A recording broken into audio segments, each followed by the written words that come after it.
Hello everyone, आपका स्वागत है महिंद्रा एसएससी पॉइंट में। आज हम लोग एक सेशन स्टार्ट कर रहे हैं जो टेट की परीक्षाएं होती हैं। तो टेट की परीक्षाओं में जो अभी विगत 8-9 साल में जो पेपर हुए हैं 2019 तक, क्योंकि 2020 में पेपर इस साल अभी नहीं हुए हैं, लेकिन 2020 के जब पेपर होंगे उसकी तैयारी के मद्देनजर रखते हुए हम 2019 से पहले जितने भी पेपर हुए हैं पर ईयर्स, उन सारे पेपर की एनालिसिस करेंगे, उनमें मैथ सेक्शंस की एनालिसिस करेंगे और हर एक क्वेश्चन को अच्छे से समझेंगे, ताकि अगर उस टाइप का क्वेश्चन फिर से रिपीट होता है, क्योंकि क्वेश्चन कहीं ना कहीं एक दूसरे से कोरिलेट होकर के ही आएंगे, तो हम ध्यान देंगे कि क्वेश्चंस कैसे आते हैं और उस क्वेश्चंस को कैसे सॉल्व किया जाए। पूरा कंप्लीट पेपर 2011 से लेकर के 2019 तक के सारे पेपर्स हम लोग सॉल्व करेंगे। तो अभी हम स्टार्ट कर रहे हैं 2019 का पेपर। चलिए स्टार्ट करते हैं। चलिए देखते हैं क्वेश्चन नंबर फर्स्ट क्या कह रहा है। आपकी स्क्रीन पे दिख रहा होगा, बोर्ड पे कह रहा है कि एक आयत की लंबाई में 60% की वृद्धि करने पर उसकी चौड़ाई में कितने प्रतिशत की कमी करनी होगी जिससे आयत का क्षेत्रफल ना बदले। देखिए ये प्रतिशत का सवाल है, बहुत ध्यान देना है, बहुत सिंपल सा तरीके से समझाएंगे। आप इस सवाल को देखिए और सवाल को एनालिसिस करिए कि सवाल में कुछ भी पूछ सकता है। सवाल के कहने का सिर्फ इतना मतलब है, ऐसा भी पूछ सकता था कि कमी कर किसी की चीज में एक सेक्शन, हर चीज के दो पहलू होते हैं। मतलब सेक्शन का मतलब होता है हर चीज के दो पहलू होते हैं। जैसे घर है, कोई कमाता है तो एक आमदनी है तो खर्च है, तो दो पहलू हो गए। ऐसे आयत के लंबाई है तो चौड़ाई है, ठीक है। तो ऐसे दो पहलुओं की बात की जाए कि अगर किसी एक पहलू को बढ़ाया जाए तो दूसरे पहलू को घटाएंगे तभी बैलेंसिंग होगी, ठीक है। तो कोई भी चीज लिख कर दे, अगर ऐसा हो कि वृद्धि दिया हो और कमी पूछे, या कमी दिया हो वृद्धि पूछे, तो हम इस सवाल को कैसे लगाएंगे, कितने सिंपल तरीके से लगाएंगे, ध्यान देंगे। देखिए सवाल में कहा गया है कि लंबाई में 60% की वृद्धि की जाए। देखिए लिखा है 60% की वृद्धि, यही तो हो रही है। क्वेश्चन नंबर फर्स्ट को समझेंगे। 60% की क्या हो रही है सर? वृद्धि हो रही है। तो जब 60% की वृद्धि हो रही है तो एक बात ध्यान से समझिएगा, बहुत सिंपल मेथड से 60% को हम लिख सकते हैं 60/100% का पार नीचे 0 0 कैंसिल आउट हो गया, 2 तिहाई 6, 2 पंचे 10, कितना बच गया 3/5। मतलब अगर कोई, अब देखिए भिन्न का भी मतलब हमने जब भिन्न पढ़ाया था तो उस सेक्शन में समझाया है, अगर आप पढ़े होंगे तो प्लीज वहां जाकर के दोबारा एक बार देखिएगा। तो मैंने कहा था कि जब 3/5 हो तो इसका मतलब 5 में 3, 5 में से 3, इसका मतलब कुल कितना है 5, और उसमें 3 क्या होना है? वृद्धि। तो 60% की वृद्धि मतलब 5 में 3 को क्या करना है? बढ़ाना है। तो यहां पर वृद्धि कितनी करनी है? 3 की, 5 में 3 की वृद्धि करनी है। तो ये वृद्धि करने की बात करें, हमें निकालना क्या है? कमी। तो उससे कोई चीज नहीं, जो हमें दिया होगा हम उसी से निकालेंगे। सवाल क्या कह रहा है कि 60% की वृद्धि कर दी जाए, तो हम 5 था उसमें कितने की वृद्धि कर दें? 3। तो 5 में जब हम 3 की वृद्धि कर देंगे तो वो कितना जाएगा? 8। अब कितना हो गया? 8। लेकिन वृद्धि या कमी कितनी हो रही है? 3। तो 3 तो ये मेंटेन रहेगा, लेकिन अगर वृद्धि बोलता है तो नीचे उतना बढ़ा देंगे, अगर कमी दिया होता तो उतना हम क्या कर देते? घटा देते। तो ये कितना हो गया? 3/8। बस इसको क्या निकाल लेंगे? परसेंट में। देखिए कैलकुलेट कर लीजिए, हम अगर इसको कट करेंगे तो ये 4 से कटेगा, 4 दूनी 8, और ये 25 हो गया, 4 से काटेंगे और 4 25 संयम, 25 तिया 75 हो गया, 75/2, और 75/2 का मतलब होता है कितना हो जाएगा? 37.5। ये क्या हो गई? कमी। समझ में आई बात? बहुत सिंपल सा मेथड है। वृद्धि दिया हो है, इस जैसे अगर मान लीजिए सवाल में कहता है कितने परसेंट की कमी कर दी जाए, तो कितने कमी दी हो और वृद्धि है, जो हमें दिया होगा हम इस्तेमाल उसी का करेंगे और वही प्रोसेस अपनाएंगे। ना कि अभी हम सवाल में दिख रहा है कमी है तो हमें घटाना चाहिए, नहीं, जो हमें दिया है हम उसी का इस्तेमाल करके सवाल निकालेंगे। वृद्धि की बात किया है तो हम क्या कर लेंगे, जैसे कहा था 5 में 3 की, 60% का मतलब होता है 5 में 3 की वृद्धि। तो वृद्धि करना है तो हमने 5 में 3 की क्या कर दी? वृद्धि। लेकिन यही 3 अब कितना परसेंट होगा वही निकाल देंगे, हमारा क्या आ जाएगा? आंसर। ऐसे जितने भी सवाल आएंगे आप उसको लगाएंगे परसेंटेज, परसेंटेज के जो चैप्टर में जाएंगे आपको ढेर सारे सवाल मिलेंगे, आप ऐसे लगाएंगे। ठीक है, चलिए next question. Question number second क्या कह रहा है, ध्यान देंगे। क्वेश्चन नंबर सेकंड कह रहा है कि एक घन का आयतन संख्यात्मक रूप से उसकी भुजाओं की लंबाई के योग के बराबर है। सवाल सिंपल है, कह रहा है घन का आयतन जो है वो उसकी भुजाओं की लंबाई के योग के बराबर है। मतलब ये है संख्यात्मक वैल्यू, न्यूमेरिकल वैल्यू बराबर है। मतलब जैसे अगर उसका नंबर इतना आ रहा है, न्यूमेरिकल वैल्यू जितनी उसकी वैल्यू है, सेम वैल्यू क्या होगी, आयतन की होगी। तो कह रहा है घन का संपूर्ण पृष्ठीय क्षेत्रफल वर्ग इकाई क्या होगा। ध्यान देंगे, पहली बात तो हम समझेंगे घन क्या है। घन बहुत से लोग जानते होंगे, क्यूब को कहते हैं अंग्रेजी में। ठीक है, क्यूब को कहते हैं। क्यूब आप देखे होंगे पजल वाला गेम जो होता है, जिसमें हम बहुत सारी गेट्स, बहुत कलर होते हैं, उसको मिलाते हैं, एकदम चारों तरफ से वो बराबर होता है, वो घन होता है। लेकिन जो जूते का डिब्बा होता है वो घनाभ होता है, कंफ्यूजन नहीं होनी चाहिए। तो ये चीजें होगी ऐसे सेम इस टाइप का होता है। अब कह रहा है घन का आयतन। देखिए घन का आयतन का फार्मूला जानेंगे। आयतन का फार्मूला होता है भुजा क्यूब, भुजा क्यूब, क्योंकि इसकी सारी भुजाएं क्या होती हैं, बराबर। तो घन का आयतन होता है लंबाई गुणे चौड़ाई गुणे ऊंचाई। तो लंबाई भी वही होती है, लंबाई भी वही होती है, चौड़ाई भी वही होती है और ऊंचाई भी वही होती है। तो घन का जो आयतन होता है वो क्या होता है, भुजा क्यूब। चलिए अब इसमें एक चीज और है, हमें क्या पूछा है, फार्मूले सारे इसमें क्लियर कर लेंगे। संपूर्ण पृष्ठीय क्षेत्रफल क्या होता है, संपूर्ण पृष्ठीय क्षेत्रफल क्या होता है मित्र, संपूर्ण पृष्ठीय क्षेत्रफल मतलब उसमें जितने फलक होते हैं तो क्षेत्रफल। अच्छा देखेंगे इसमें जो फलक है वो सब क्या है, एकदम चौकोर, वर्ग है, स्क्वायर है। तो कितने स्क्वायर आएंगे, 6 स्क्वायर चारों तरफ से मिलाएंगे। आप उस बॉक्स देखिए 6 स्क्वायर होते हैं। तो एक तरफ के पटल का क्षेत्रफल क्या होता है, वर्ग का क्षेत्रफल होता है ए स्क्वायर। क्या होता है, ए स्क्वायर। तो कितने स्क्वायर उसमें पटल लगे हुए हैं, 6। तो कितना हो जाएगा, 6a स्क्वायर, मतलब 6 भुजा स्क्वायर। ए स्क्वायर कहिए चाहे आप भुजा स्क्वायर कहिए। ठीक है, तो पृष्ठीय क्षेत्रफल का फार्मूला कितना, 6a स्क्वायर। अब सवाल में क्या बोला है कि उसकी भुजा की लंबाई। अच्छा इसमें कितनी भुजाएं हैं आप देखेंगे, अगर आप काउंट करेंगे तो इसमें कुल भुजाएं जो होंगी, कुल भुजा जो होगी, कुल भुजा वो कितनी होंगी आपकी, 8 होंगी। कुल कितनी हो जाएंगी, सॉरी 12 होंगी। कितनी होंगी, 12। तो कुल भुजाओं की संख्या कितनी हो जाएगी, 12। अब देखिए सिंपल सा समझना है, ये मैंने सारी बातें डाटा निकाल के रख दी। जो चीज फार्मूला आपको याद नहीं होगा फार्मूला याद कर लेंगे। सवाल में कहा कि आयतन का संख्यात्मक मान भुजा के योग के बराबर है। तो कुल कितनी भुजा है, अच्छा तो आयतन का मान कितना है, भुजा क्यूब। क्या है, भुजा क्यूब। और कितनी भुजाएं हैं, कुल 12 भुजा है। कुल कितनी भुजा है, 12 भुजा है। तो भुजा से एक भुजा कट गया तो कितनी भुजा बची, 2। तो भुजा स्क्वायर बराबर कितना होता है, भुजा स्क्वायर बराबर कितना यहां से बचा, 12। ध्यान दीजिए यहां 12 भुजा था, 12 भुजा से भुजा और यहां भुजा घाते 3 था, तो भुजा भुजा कट गया तो कितना बचा, भुजा स्क्वायर बराबर कितना बचा, 12।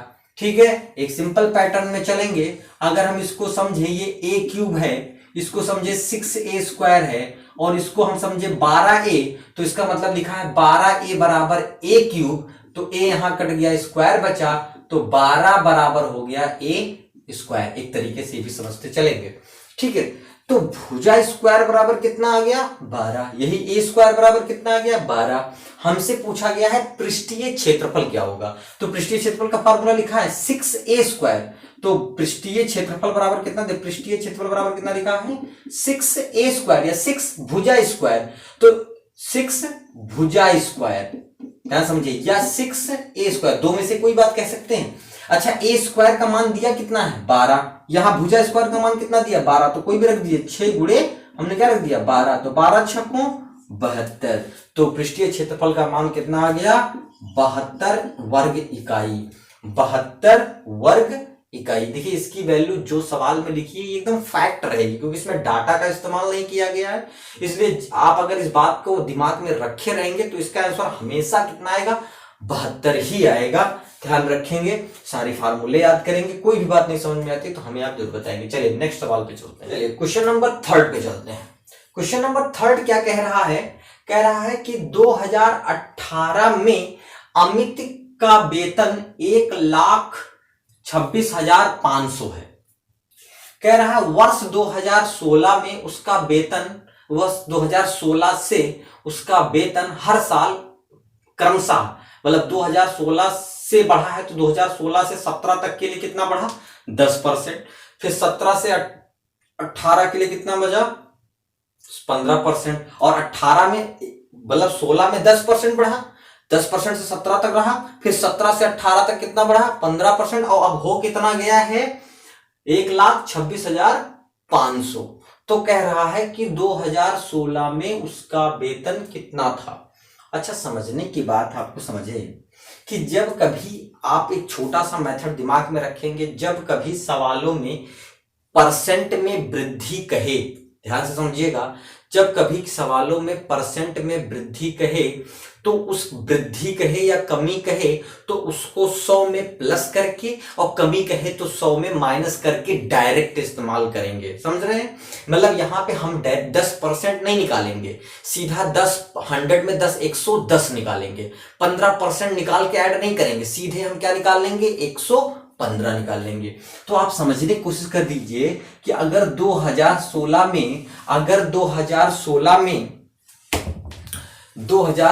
में मान लीजिए ए रुपया रहा होगा, कितना रुपया रहा होगा? ए रुपया उसका वेतन रहा होगा। सिंपल समझने का, तो ए 2016 में रहा तो 17 के लिए कितना बढ़ गया? 110। फिर 2018 में तक कितना बढ़ गया? 115। देखिए 2010 में ये बढ़ा, 2016 में 2017 तक के लिए कितना बढ़ा? 110। 110 क्या ये? परसेंट। और ये उसके बाद कितना बचा? 115%। और बराबर इतना होने के बाद टोटल कितना हो गया? 1,26,500। बस इसी लाइन को समझना है। 2016 में उसका कितना रुपया था? ए रुपया था, यही हमें निकालना भी है। 2017 के लिए पहले साल कितना बढ़ा? 10%। तो हमने बताया कि जब परसेंट में वृद्धि या कमी कहे, देखिए प्रतिशत के जब चैप्टर हम पढ़ेंगे तो आपको इस बात को पूरा क्लियर करके बताएंगे, ठीक है, कि अगर 10% वृद्धि की बात करें तो हम ना कि 10% निकालने के बाद ऐड करें तब वृद्धि निकालेंगे, हम डायरेक्ट 100 प्लस, मतलब 10% की बात प्लस करने के बाद वृद्धि की बात करें तो 100 में प्लस 110 निकाल लेंगे। अगर वही 10% कमी की बात करता तो डायरेक्ट कितना निकाल लेते? 90% निकाल लेते। तो यहां पहले साल 10% निकालने कहा तो हमने प्लस 10 कर दिया, 10-15 निकालने कहा तो दूसरे साल 15 कर दिया। तो ये हो गया 1,26,000। सिंपल सॉर्ट आउट कर लेंगे। अब एक लाइन में सवाल लगेगा, 110/100 हो गया और ये 115/100 हो गया और बराबर 1,265,000 है। देखिए परसेंट अपॉन 100। अब बस सारी डाटा उधर, जो नीचे है वो ऊपर जाएगा, जो ऊपर है वो नीचे जाएगा। तो ए बराबर कितना आ जाएगा? 1,265,000 और यहाँ पे दोनों 100 ऊपर चले जाएंगे और नीचे 110 इंटू 115 आ गया। देखिए काट देंगे, एक 0 से एक 0 यहां कट गया और 11 से काटेंगे, 11 से 11 एकम 11, यहाँ 1 बचा, 11 एकम 11, यहाँ 5 बचा, 11 पचे 55, एक 0 बच गया, सारे कट गए। अब हमारे पास यहाँ 115 से डायरेक्ट 115 बच गया तो यहाँ कितना बचा? 10। अब देखिए यहाँ 10 बचा, इसके पास 2 0 ये बढ़ा लिया, इसके पास 2 0 ये बढ़ा, तो कितने हो गए? 1,00,000 रुपए हो गए। आपके ऑप्शन में लिखा हुआ है 1,00,000, ऑप्शन नंबर डी देख लीजिए, 1,00,000 सिंपल तरीके से लग गया। चलिए क्वेश्चन नंबर 5 पे चलते हैं। 95 ये टेट के नंबर का पेपर है, थोड़ा ध्यान देंगे, ये टेट पेपर से डायरेक्ट उठाया गया है। क्वेश्चन में क्या कहा है? कह रहा है कि किसी महीने का तीसरा शुक्रवार 16वीं तारीख को पड़ रहा है तो चौथा मंगलवार उस महीने का चौथा मंगलवार किस तारीख को पड़ेगा? बहुत सिंपल है। आप देखिए कि 16 तारीख को क्या पड़ रहा है? शुक्रवार। तो हम पहले स्टार्टिंग डेज में भी जाएंगे, पता करेंगे स्टार्टिंग कब से हो रही है। तो 16 में से 7 माइनस करेंगे। 7 क्यों माइनस करेंगे? क्योंकि 7-7 दिन का अल्टरनेट होता है, 7 डेज होते हैं, 7 दिन बाद फिर वही आना है, तो 7 दिन पहले भी वही रहा होगा। तो जब 7 माइनस किया तो 9 को भी क्या पड़ा होगा? शुक्रवार। 7 माइनस किया 2 तारीख को भी क्या रहा होगा? शुक्रवार। मतलब 2 को क्या पड़ा? 2 को शुक्रवार पड़ा। और महीना स्टार्ट कब से होता है? 1 से। इसका मतलब 2 को अगर शुक्रवार पड़ा तो 1 तारीख को रहा होगा बृहस्पतिवार, मतलब मंगल इसके पहले नहीं पड़ा, मंगल पड़ा इसके बाद में। क्लियर कर रहे हैं? 2 को शुक्रवार है तो 3 को शनिवार, 4 को रविवार, 5 को सोमवार, 6 को क्या पड़ा? मंगलवार। पहला मंगल पड़ गया भैया। अब हमको चाहिए कौन सा, चौथा मंगल चाहिए, वो ध्यान से समझिएगा। तो 7 दिन बाद हो जाएगा। तो 7 6 13, 13 7, 13 में 7 जोड़ेंगे कितना आ जाएगा 20, और 20 में 7 जोड़ेंगे कितना आ जाएगा 27। तो चौथा मंगलवार किस तारीख को पड़ रहा है, 27 को पड़ रहा है। तो 27 को हमारा पड़ेगा चौथा मंगल। ठीक है, बहुत सिंपल सा सवाल था, ये आपका हो जाएगा आंसर। ज्यादा आपको परेशान होने की, ज्यादा ट्रिकी जरूरत नहीं, बहुत सिंपल सा मेथड था। ठीक है, चलिए नेक्स्ट सवाल चलते हैं। क्वेश्चन नंबर 6 पे चलते हैं। क्वेश्चन नंबर 6 या नेक्स्ट क्वेश्चन देख लेते हैं। 95 नंबर का क्वेश्चन जो है क्या कह रहा है, कह रहा है कि एक त्रिभुजाकार प्रिज्म में कितने शीर्ष होते हैं। सर त्रिभुजाकार शीर्ष आपको समझना है, वैसे क्या होता है, एक त्रिभुज में कितने शीर्ष होते हैं 3। ध्यान से समझेंगे, जब भी कोई आकार की प्रिज्म होगी और उसमें शीर्ष पूछा जाएगा, अगर कोई आकार होगा जैसे इसमें त्रिभुजाकार, वर्गाकार, षट को मतलब कोई षटभुजाकार कुछ भी हो, तो शीर्ष होता है, तो हम उस षटभुज का शीर्ष कंफर्म करते हैं, उस षटभुज का शीर्ष कंफर्म करते हैं, उसको मल्टीप्लाइड बाई 2 कर देते हैं। अब यहां देखिए त्रिभुज का ऐसे ही रहा होगा, प्रिज्म ऐसे होगा, प्रिज्म ऐसे ही होगा करीब, है ना, प्रिज्म ऐसे टाइप का कुछ बनेगा। तो इसमें कितने इसी त्रिभुज 1 point, 2 point, 3 point, 4 point, 5 point और 6 पॉइंट। कैसे क्लियर हुआ, त्रिभुज में कितने होते हैं, त्रिभुज में कितने शीर्ष होते हैं, त्रिभुज में 3 शीर्ष होते हैं, और 3 शीर्ष को 2 से मल्टीप्लाई कर दिया 6 शीर्ष हो जाएंगे आपको। तो त्रिभुज में कुल कितने शीर्ष होते हैं, 6 शीर्ष होते हैं। ठीक है, त्रिभुजाकार प्रिज्म में कितने शीर्ष होते हैं, 6 शीर्ष होते हैं। ठीक है, चलिए नेक्स्ट क्वेश्चन पे चलिए। क्वेश्चन नंबर 7 को देखते हैं, ध्यान से देखिएगा। क्वेश्चन नंबर 7 बहुत आसान है, बस खाली समझना है। वैसे ये लाभ हानि का सवाल है, लाभ हानि का भी चैप्टर हम लोग पढ़ा जाएगा, तो मैं आपको बताऊंगा। अगर लाभ हानि का चैप्टर जब मैं पढ़ाऊंगा तो आप प्लीज उसको पढ़िएगा, तो आपको लगेगा कि बहुत आसान सा मेथड है। ठीक है, अब आपको ध्यान देना है कि कैसे लगेगा। ये लिखा है कि 10 रुपए में 6 की दर से केले खरीदे गए, मतलब 10 रुपए का 6 खरीदा गया और 6 रुपए के 4 बेचे गए। तो कह रहा है लाभ या हानि प्रतिशत क्या रहा होगा, मतलब 10 रुपए के कितने खरीदे गए 6, और कितने के बेचे गए 6 रुपए के 4 बेचे गए। तो इसका ये तरीका होता है कि पर पीस कितने का पड़ा, खरीद कितने की पड़ी ये पता करो पहले, फिर उसके बाद में पर पीस कितने का बेचा गया ये पता करो, फिर उसके हिसाब से परसेंटेज निकालो। एक तरीका होता है, लेकिन मैं आपको जो सिंपल तरीका बताऊं तो समझिएगा। एक बात होती है रुपया बटे मात्रा, ध्यान समझिए। जब हम एक चीज की वैल्यू निकालनी होती है तो टोटल रुपए से, जैसे टोटल रुपया कितना खर्च किया और टोटल सामान कितना खरीदा, तो टोटल रुपए में से टोटल सामान को भाग कर देते तो एक सामान की कीमत आ जाती है। हमें भाग नहीं करना है, लेकिन आपको ध्यान रखना है रुपया बटे मात्रा, क्योंकि मात्रा बटे रुपया नहीं करना है। ठीक है, हमेशा। ठीक, तो हमने देखिए एक तरफ मैं कर रहा हूं क्रय और दूसरी तरफ कर क्या रहा हूं मैं विक्रय। तो मैंने 10 रुपए के कितने खरीदे भैया 6, और 6 रुपए के कितने बेचे 4। ध्यान देंगे, 10 के कितने खरीदे 6, रुपया बटे मात्रा मैंने किया है। 10 के कितने खरीदे 6 और बेचा कितना 6 के 4, दोनों को क्रॉस मल्टीप्लाई कर लेंगे। तो देखिए 10 चौक 40 और 6 तह 36। तो देखिए यहां से क्लियर हो गया, क्रय मूल्य कितना है 40 और विक्रय मूल्य कितना भैया 36। तो 40 की खरीद है 36 की बेच है, तो हानि हुआ कितने का हानि हुआ 4 रुपए की। तो हानि कितने की हुई 4 की। लेकिन आपको पता है कि जब हम हानि या लाभ निकालते हैं तो हमें शुरू से पढ़ाया गया है कि लाभ हानि हमेशा कॉस्ट प्राइस के अकॉर्डिंग देखा जाता है, हमारी खरीद मूल्य के हिसाब से देखा जाता है।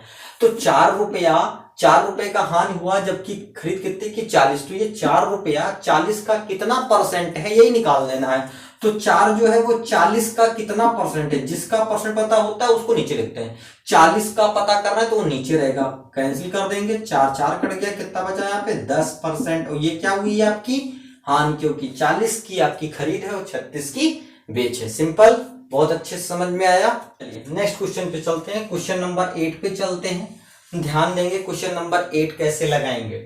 कह रहा है कि किसी स्थान के लिए कह रहा है क्वेश्चन 98 रिक्त स्थान के लिए कौन सी विकल्प सही है। कह रहा है 1 ग्राम में कितने किलोग्राम होते हैं। बहुत सिंपल सी बात है, 1 ग्राम में कितने किलोग्राम होते हैं, ऑप्शन की जरूरत समझनी है आपको। मैं केवल इतना क्लियर कर दे रहा हूं कि 1 ग्राम में कितने किलोग्राम होते हैं। आपको पता होगा 1 किलोग्राम में 1000 ग्राम होते हैं। ठीक है, 1 किलोग्राम में 1000 ग्राम में होते हैं।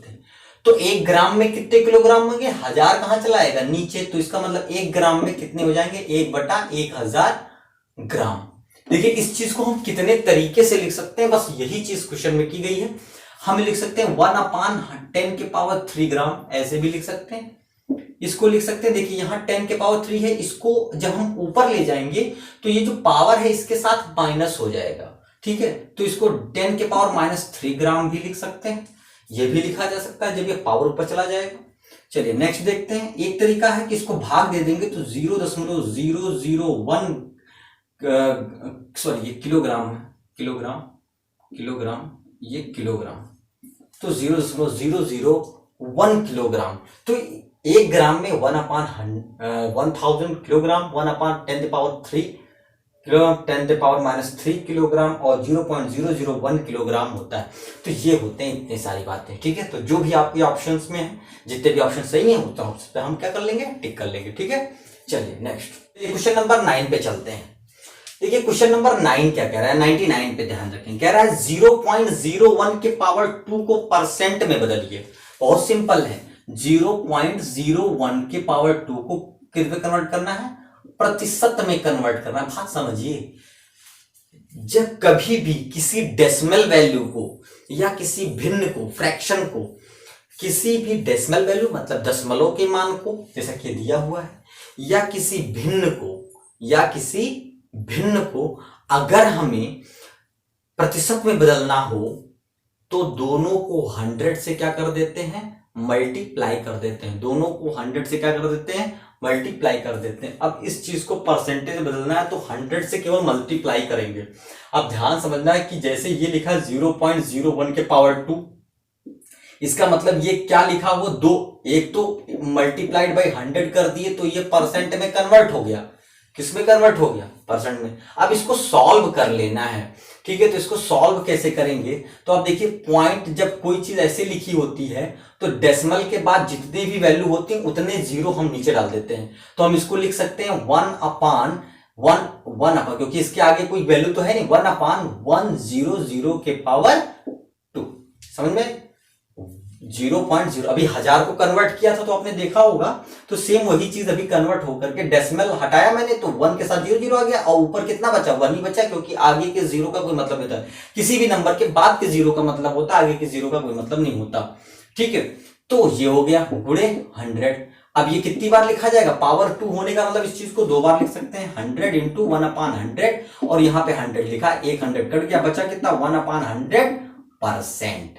ठीक है, सिंपल सी बात है, कैलकुलेट करना था, केवल कैलकुलेशन था, बाकी कुछ नहीं था। ठीक है, ध्यान से समझेंगे, नहीं समझ आता तो हमें कमेंट जरूर करेंगे। ओके, नेक्स्ट क्वेश्चन नंबर 10, इसके अकॉर्डिंग 100 नंबर क्वेश्चन। चलिए, कह रहा है कि यदि दो संख्याओं का अंतर व गुणनफल 5 तथा 36 हो तो एवं व्युत्क्रम का अंतर क्या होगा। ध्यान से समझेंगे व्युत्क्रम, इस सवाल को मैंने नंबर सिस्टम के किसी सेशन में पढ़ाया है, तो आप जब नंबर सिस्टम के चैप्टर्स में जाके देखेंगे तो आपको ये चीज समझ में आएगी। वहां पे योगफल होगा, यहाँ पे अंतर है, दोनों के लिए सेम चीज होती है ना, योगफल के लिए कुछ बात समझिए। इसका अगर सिंपल मेथड से समझें तो व्युत्क्रम का अंतर होता है, व्युत्क्रम का अंतर बराबर होता है अंतर बटे गुणनफल। ध्यान से समझेंगे, व्युत्क्रम का अंतर होता है, अंतर हमें कितना दिया है 5 और गुणनफल कितना दिया है 36, तो डायरेक्ट आंसर आ गया। बट एक बार समझते हैं, ठीक है, देखें कैसे ये हुआ, एक बार फिर से समझते हैं कि मान लीजिए कोई संख्या a और b 2 हैं, तो इनका पहले व्युत्क्रम करेंगे फिर अंतर करेंगे। तो व्युत्क्रम क्या होगा, व्युत्क्रम मैंने समझाया था कि दोनों को जब हम बटे में बदल देते हैं, एक अपान पलट दें तो वो हो जाता है व्युत्क्रम। तो 1/, में किया, अब ये हो गया व्युत्क्रम। अब इन दोनों का क्या पूछ लिया है मुझसे, अंतर। तो दोनों का अंतर कैसे निकालेंगे, 1/a में से 1/b को माइनस कर देंगे, तो ये हो जाएगा b, ये हो जाएगा -a। देखिए इसको क्रॉस क्रॉस मल्टीप्लाई करेंगे, नीचे मल्टीप्लाई, तो देखिए क्या आ गया, दोनों संख्याओं का अंतर बटे गुणनफल। तो यही चीज तो मैंने लिखा, अंतर बटे गुणनफल, तो संख्याओं का अंतर और नीचे गुणनफल। तो हम डायरेक्ट फार्मूले, अगर ही योगफल के लिए पूछा होता, मान लीजिए योगफल और गुणनफल दिया होता और व्युत्क्रम का योगफल पूछता, तो भी बस अंतर के जगह क्या कर देते, योगफल कर देते। ठीक है, तो आज हम 10 क्वेश्चन करेंगे, इसमें कुल टोटल 30 क्वेश्चन है, तो इसको हम 3 पार्ट में पढ़ेंगे। आप इन 10 सवालों को लगाइएगा, इससे कोरिलेट करके और भी सेशन को सॉल्व करेंगे। नेक्स्ट 2 वीडियोस और बनेंगे 10-10 क्वेश्चन के, ठीक है, और फिर नेक्स्ट वीडियो में मिलते हैं। आज के लिए बस इतना ही। जय हिंद, जय भारत।